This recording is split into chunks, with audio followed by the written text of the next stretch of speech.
on a la forte puissance.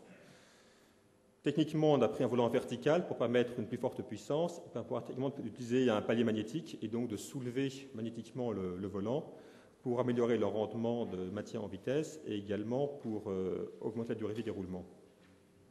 Enfin, un volant en basse vitesse pour ne pas avoir de problème de gestion de système de pompe à vide pendant la durée de vie de la machine. Par contre, on a de l'hélium. L'hélium est intéressant parce d'une part, il permet de réduire les frottements comparé à l'air, et ensuite, on a comme des pertes, machine électrique. Donc, on a en gros 10 kW de pertes éliminées dans la machine. On serait dans le vide, ces pertes finiraient par réchauffer fortement le rotor de la machine. Et donc, l'hélium permet à la fois d'avoir peu de frottement et d'évacuer les pertes du système. Donc, le Power Bridge a été introduit il y a 10 ans maintenant. On en est en 3e génération, mais le principe n'a pas tellement changé. On a plus de 1000 systèmes dans le monde.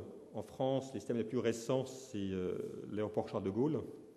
On a livré les systèmes en février 2008 et ça sera opérationnel en fin d'année.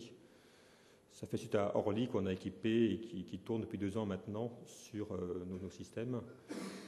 À Orly, on sécurise d'une part le tour de contrôle avec le système qui batterie et le système à volant d'inertie sécurise en fait tout ce qui est l'aide à la navigation aérienne, comme le système ANA, c'est-à-dire essentiellement tout ce qui est balisage des pistes. Donc des systèmes qui vont être sur 10, 20, 30, 40 km comme il y a à Roissy de câbles. Et puis un client qui pour nous est agréable à avoir, c'est EDF, puisqu'EDF a une certaine compétence électrique. Et donc ils ont choisi Piler pour sécuriser leur futur très gros data center qui sera réalisé en Normandie en 2009. 8 machines donc de 2100 kVA, 20 000 volts, et c'est que la première tranche de système. Ce sera le data center où EDF aura vraiment toute son informatique rassemblée. Et puis de façon un peu différente, on a également un client qui pour nous est un client important, c'est la RATP, qui utilise un volant Piler pour récupérer l'énergie de freinage des trains et arriver en stabilisation de la tension du réseau sur la ligne 7 à Paris, à Aubervilliers. Techniquement, donc, si je regarde un peu le volant, on va voir en partie inférieure une masse d'acier. C'est pas un pointeur, non, sur le... Bon, je vais me tromper. Donc on voit en bas donc, la masse d'acier. Au-dessus, ce qu'on a, c'est un moteur synchrone, un moteur 4 pôles. Et puis au-dessus, on a excitation sans balai. Au-dessus, ça devient plus dur à voir, mais c'est un pont redresseur qui permet de contrôler en fait le courant continu qu'on va envoyer dans les pôles du rotor, et donc en fait de contrôler l'échange d'énergie qu'il va y avoir entre stator et rotor. Et donc soit d'accélérer en vitesse. Merci. Donc effectivement, la masse en acier en bas du rotor, le moteur synchrone avec son rotor et son stator, l'excitation sans balai et le redresseur à diode qui va permettre de contrôler le courant continu qui parcourt les bobinages du rotor et donc soit d'accélérer le volant en vitesse, soit lorsqu'il y a une coupure électrique, de vider l'énergie du volant électriquement dans le stator. Quelques points caractéristiques, donc effectivement le rotor est sous hélium. On a un système de sondation magnétique. Les roulements, donc porteur en bas et guide en haut, sont redondants, donc il y a un niveau de sécurité en plus sur le système.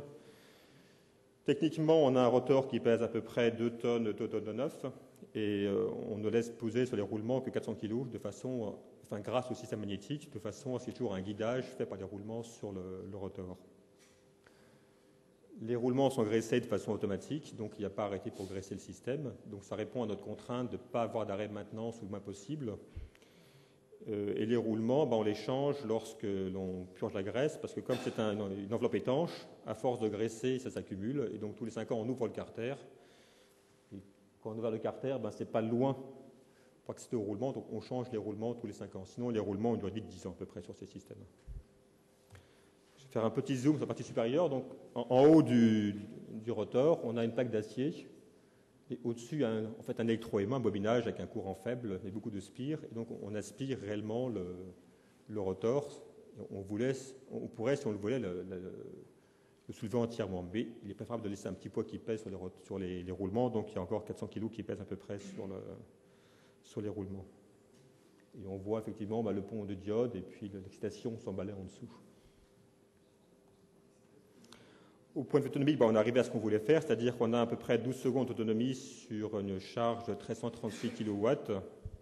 Et bien sûr, plus la charge diminue, plus l'autonomie augmente. Donc on a 31 secondes d'autonomie sur une charge de 500 kW par exemple, et ainsi de suite. Donc on comprend, comparé à une batterie d'un mégawatt de 5 minutes, qui ferait à peu près 20 mètres carrés au sol et 35 tonnes, ce qui exige un sol assez renforcé. On a 6 tonnes, c'est pas léger, mais ça reste raisonnable, et on est sur une surface d'1,7 mètre carré, donc c'est assez compact. Pour les gens qui font par exemple de l'hébergement Internet, qui sont souvent en centre-ville, c'est une considération très importante, parce que ça fait autant de mètres carrés en moins à prévoir dans les locaux, et autant de mètres carrés en plus à louer à des clients. Donc financièrement, c'est une considération qui n'est pas négligeable. Visuellement, voici la machine en test usine, donc elle est grosse, mais pas trop imposante quand même. Là, ce sont des images de rotors en cours de test. Donc, on voit assez bien la partie masse, on dirait une grosse meule. Avec les petits trous, on peut mettre après les poids d'équilibrage. Parce que bien sûr, c'est comme une roue de voiture, il est important que le rotor soit parfaitement équilibré. On tourne quand même à 3300 tours minute, et avec 3 tonnes, il ne faut pas que ça gigote trop. On voit les 4 pôles du moteur synchrone, et puis l'excitation s'emballait au-dessus.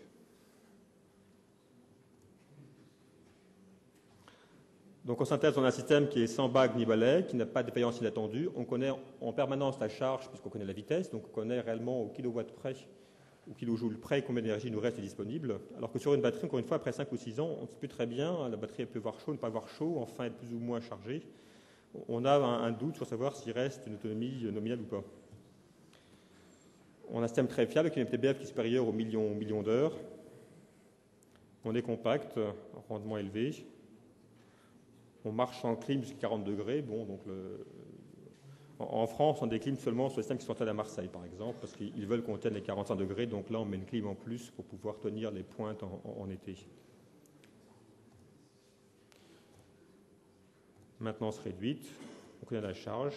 Et on peut effectivement potentiellement se recharger aussi quand on décharge. Donc mettons qu'il y a une décharge complète en 12 secondes.